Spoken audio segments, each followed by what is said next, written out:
Hi, I'm Daphne from Daps Makeup, and I'm here to give you the tea on the Chanel Spring Summer 2023 collection. I bought 3 items from the collection. You know I had to get the Eyeshadow and Blush Palette. I got the deep one, the shade Caratere. I know that's what most people are most interested in, so before we dive into this one, I just want to quickly talk about the other items that I got. So I love Chanel nail polish. I know it's a splurge. No need to necessarily buy luxury nail polishes because drugstores do well, but I actually do love Chanel. And this color I am in love with. This is the shade Rouge Cuir, 969. And so that is what is on my fingers. It is like a beautiful deep salmon color. And I think this is great for spring, summer. There is another shade that is much brighter. I didn't go for that. I did get a bright shade from last year's summer collection, Turban, so just to give you perspective.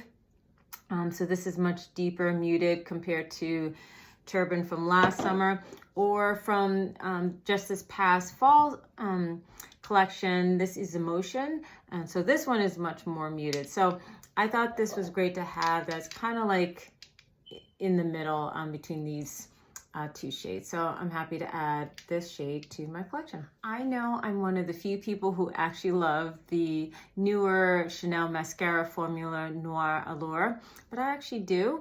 So I was actually excited when they actually came out with the red shade, because I also like red, colorful mascara. I know not everybody is into that, but I do. One, I am a sucker for the packaging. I love that action. But I think this is a beautiful color.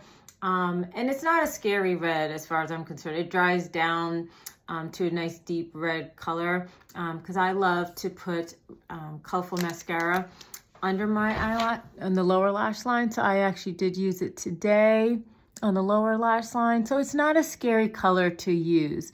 I did use a black mascara up top, but on the lower lash line, I like to use some color mascara just to emphasize whatever eyeshadow or eyeliner that I'm using. But today's whole look is all Chanel. And of course, the star of this look is the Eyeshadow and Blush Palette. So this is it. At this point, I've used it at least 3 times now. So I've gotten used to it, and I have a good sense of the formula so that I can really talk. I will insert some video film of me doing this look, so you can see me apply all the shades.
tell you quickly about what I think of this formula. So, you know, it's always tough when you have a formula that is supposed to be both for eyeshadow and blush. Typically, when you have a product that is supposed to do multiple functions, it tends to be not the greatest for either one, but just okay at best for both. So I will say this is not the best eyeshadow formula and it's not the best blush formula, but it does a good enough job of both. So if you're traveling and you don't want to have to carry many products, then this is a good option. And if these are shades that you like, then this is a good option. I know not everybody's big into red, and red is not my go-to color, but that's also another reason why I was happy to actually get this, because I tend to use a lot of blues, purples, greens, do a lot of smoke looks, and not enough warm or red colors. So it's good to like add this to my collection.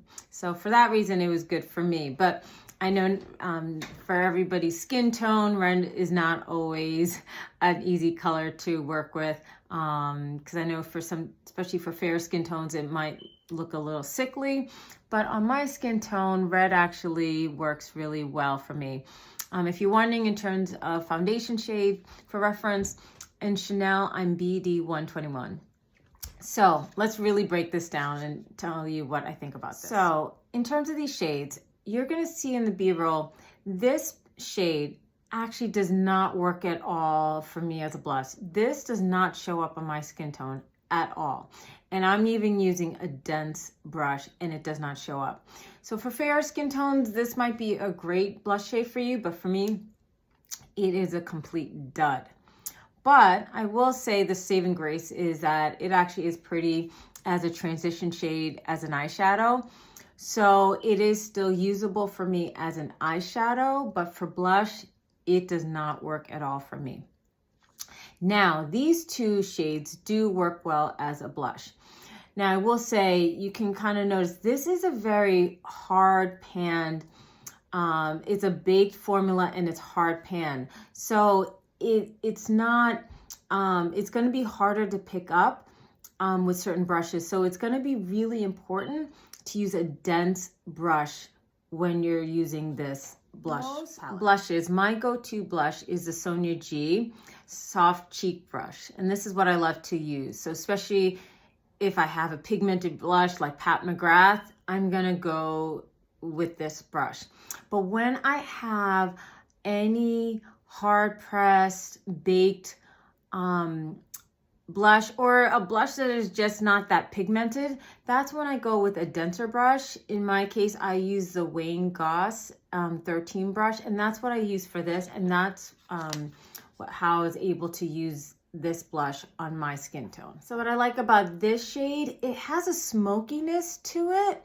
So I like to do draping when it comes to my blushes. So I use this smokier blush in this part of my cheek, even though I still use a bronzer, but it does give kind of a contouring aspect to using a smokier shade like this over here.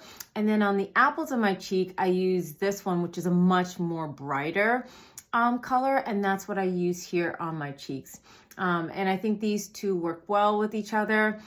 You know, so did we need all three of these? I don't know, because even for fair skin tones where this probably does show up, there might not be enough variation with these that it might not be worth it blush wise. Now on my eyes, I was able to use all three of my eyes. I used this one initially just as my transition shade. I use this one in the crease to bring the smokiness that you're seeing.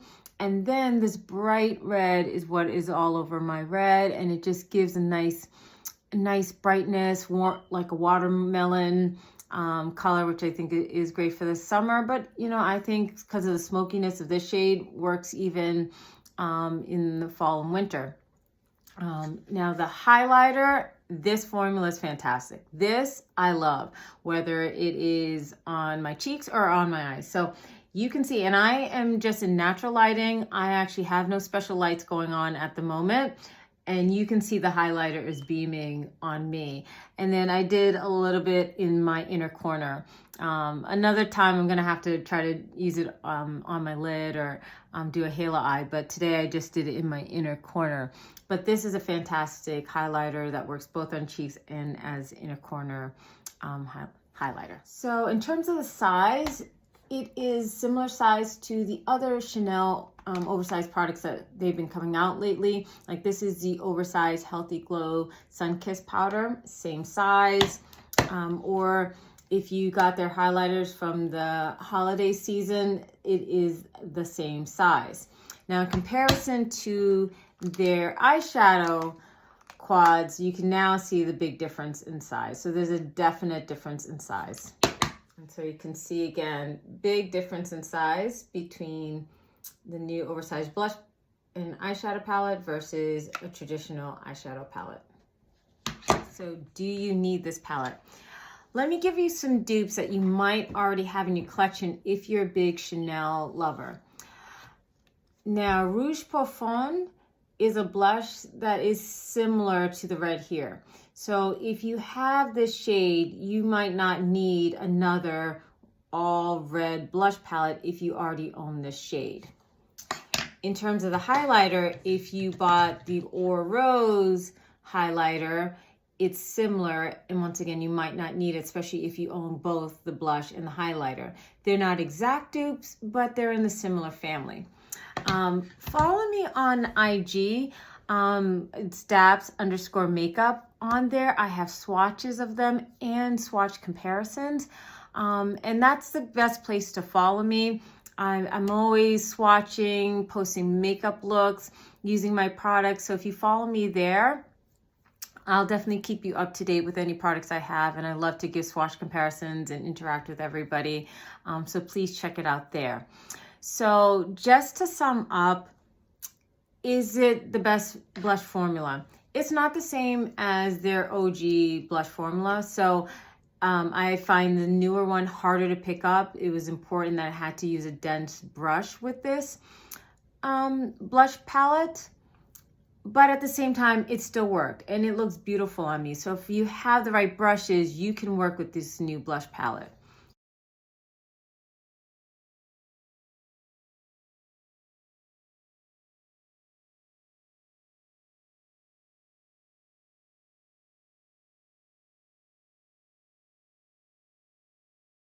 Is it the best eyeshadow formula? Well, Chanel in general doesn't honestly have the best eyeshadow formula. You have to be someone who is not looking for the most pigmented eyeshadows, that you love soft looks. But there's some days I like these kind of looks. I'm not always wanting to go for all in heavy pigmented indie. And so if you're into this kind of a look, as you can see, I think it actually came out lovely. Now, you're not going to have a lot of variation because it's an all red palette, so there's not much I can do. I've recreated this look a couple of times now. Now, to switch it up, yes, I could have took the gold and put it all over the lid and broken this up so it's not so monochromatic. But there's only a couple of looks that you're going to be able to do. So you also have to be aware there's only so much you can do with this palette. There's not a lot of versatility. But in the end, it does what it's supposed to do. I can come up with an eye look. I can come up with a cheek look. This is great for travel. And obviously when we talk about Chanel, why are we here? We're here for the packaging. You know, what sucked us in the first place? It's the packaging. It's just the whole luxe feel. And so if you are a Chanel lover like I am, this was worth it. But if you're not a big Chanel lover, this might not be worth spending $90 on this. So I hope this was helpful. So just, you know, if you haven't already subscribed, please subscribe to my channel and also follow me on IG. I'm very active there. So thank you so much for watching. Bye.